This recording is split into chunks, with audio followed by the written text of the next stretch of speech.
Good afternoon, beekeepers and bee enthusiasts. How you doing? It's another great day at the farm, and we are hanging out. It's wet outside. There's a lot of rain. There's water everywhere. It's not cold enough for snow, but it's still pretty chilly outside, so the bees are tuckered in. You know, I kind of wanted to film myself talking more outside, but it's just kind of miserable out there, so we're going to be inside today. But we have a great topic for you today. And of course, our topic we're talking about today is not to panic over the loss of a honeybee colony.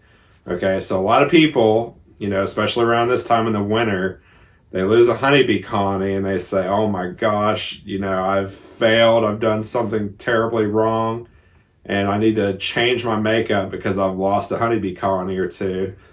And really, when it comes right down to it, you know, a loss of a honeybee colony is actually a very natural process. So in any case, we're going to talk about it today. It's going to be a great subject. And without further ado, let's break right into it.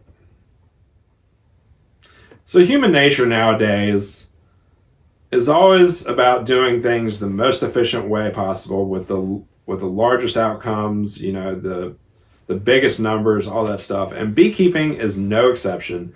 You know, I hear beekeepers always talk about how, oh, well, I'm aiming to have 100% survival, you know, I'm trying to get the most honey, I'm trying to generate the most. And, you know, really, you have to understand that honeybees, they're really not built like this. Like, if we look at the example of the wild, and I know I refer to it a lot, but if we look to the wild, we know that honeybees will inhabit trees.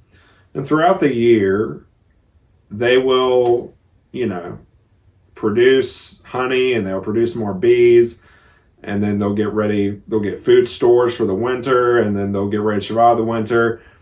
And then there's really only two outcomes that can happen. Either the colony survives or the colony doesn't survive. And what we do know, and we know this from, you know, survival of the fittest, is the honeybees that do survive are the ones that have the stronger genetics. You know, they're the ones that prepared food properly.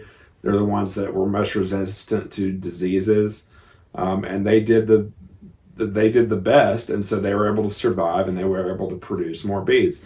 Versus the bees that, like, let's say they died because of varroa or something like that. They just couldn't handle the mites, and they died. Well, because they couldn't handle it, their genetics aren't going to be spread, and so, you know, we have to look at it and say, all right, well, yes, it's bad for us to lose a colony, but at least we know that the honeybees that do survive in our apiary, they have the strongest genetics.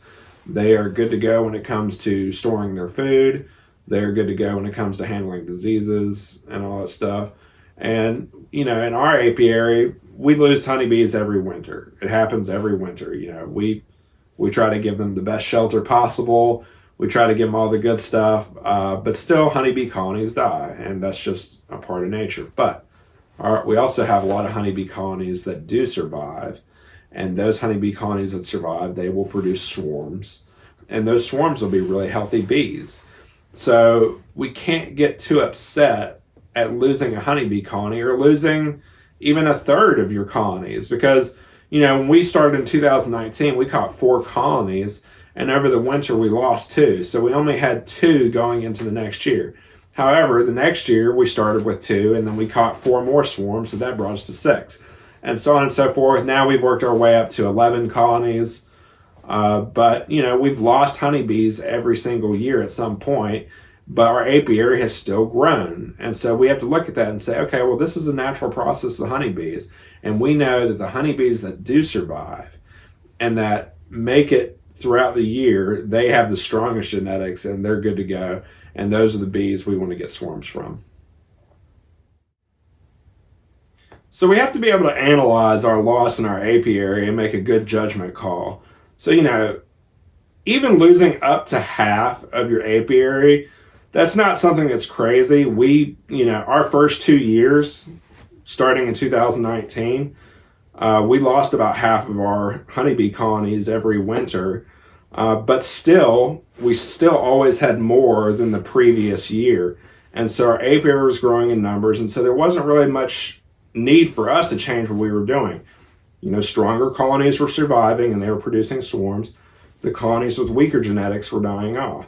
Now, if, for example, you would lose most, if not all, of your apiary, then that is a period where you need to look and say, okay, maybe there's something I need to change about how I'm handling my bees. And I would even say still, even if you lost all your honeybees that year, you should at least try another year or two and just see, because, you know, anything can happen. You know, I've seen big beekeepers lose almost all of their apiary over a year, you know, so it's not something that can't happen. I mean, it can definitely happen, but, you know, if it's happening to you year after year after year, like for us, for example, when we did traditional styles from 2011 and 2017, we were losing pretty much our whole apiary every single year. And we, at the time, we didn't look for a new solution. We just gave up and we just said, we're done keeping bees. And it wasn't until 2019 we found Lazutans keeping bees with a smile. We were like, okay, there is a whole nother way to keep bees. And wow, this actually might be a pretty efficient way, you know.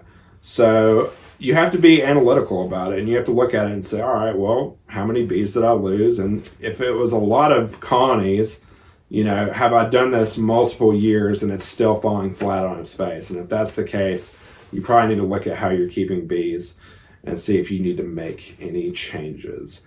So that about wraps it up for this video. I know it's a little bit shorter one, but we hope you enjoyed it. And until next time, we'll see you soon.